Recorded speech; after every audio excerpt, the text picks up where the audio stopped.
వేడివేడి బొగ్గులపై కాల్చి నిమ్మరసం కారం అద్దిన మొక్కజొన్న పొత్తును తింటుంటే ఆ మజాయే వేరు. రుచితో పాటు శరీరానికి అవసరమైన ఎన్నో పోషకాలని అందించే ఈ మొక్కజొన్నని అందరూ అమితంగా ఇష్టపడతారు. అయితే ఇది అందరి ఆరోగ్యానికి మంచిది కాదని మీకు తెలుసా? కొన్ని రకాల సమస్యలు ఉన్నవారు దీనిని తింటే లేనిపోని చిక్కులు తప్పవని వైద్య నిపుణులు అయితే హెచ్చరిస్తున్నారు.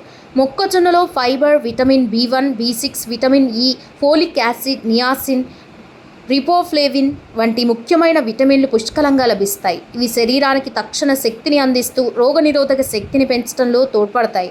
అంతేకాకుండా ఇందులో సమృద్ధిగా లభించే యాంటీఆక్సిడెంట్లు గుండె ఆరోగ్యానికి మెరుగుపరచడంలోనూ, ఇందులోని పీచు పదార్థం జీర్ణ వ్యవస్థ పనితీరును క్రమబద్ధీకరించడంలోనూ కీలక పాత్ర పోషిస్తాయి. మొక్కజొన్న ఆరోగ్యానికి ఎంత మంచిదైనప్పటికీ ఇది అందరి శరీర తత్వాలకి సరిపడదని నిపుణులు స్పష్టం చేస్తున్నారు.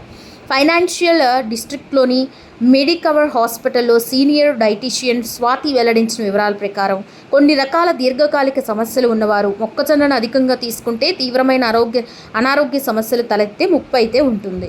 ముఖ్యంగా తరచూ చర్మ సమస్యలు, దద్దురులు, అలర్జీలతో బాధపడేవారు మొక్కజొన్నను దూరం పెట్టడం లేదా మితంగా తీసుకోవడం మంచిది.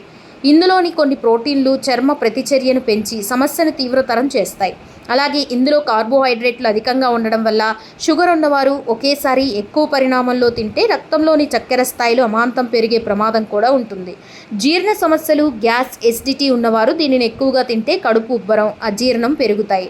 మరోవైపు బరువు తగ్గాలనుకునేవారు నూనె, వెన్న అధిక ఉప్పు లేకుండా ఉడకబెట్టిన రూపంలో మాత్రమే తీసుకోవాలి. పచ్చిగా లేదా సగం ఉడికిన మొక్కజొన్నను ఎట్టి పరిస్థితుల్లోనూ తినకూడదని, ఇది కడుపు నొప్పి, ప్రేగుల్లో ఇన్ఫెక్షన్లకు కారణమవుతుందని డైటీషియన్ స్వాతి హెచ్చరిస్తున్నారు.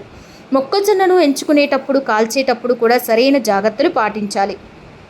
శుభ్రమైన వాతావరణంలో తయారు చేసిన వాటినే ఎంచుకోవాలి. మొక్కజొన్నను బొగ్గులపై లేదా బంగారు గోధుమ రంగు వచ్చే వరకు వేయించాలి.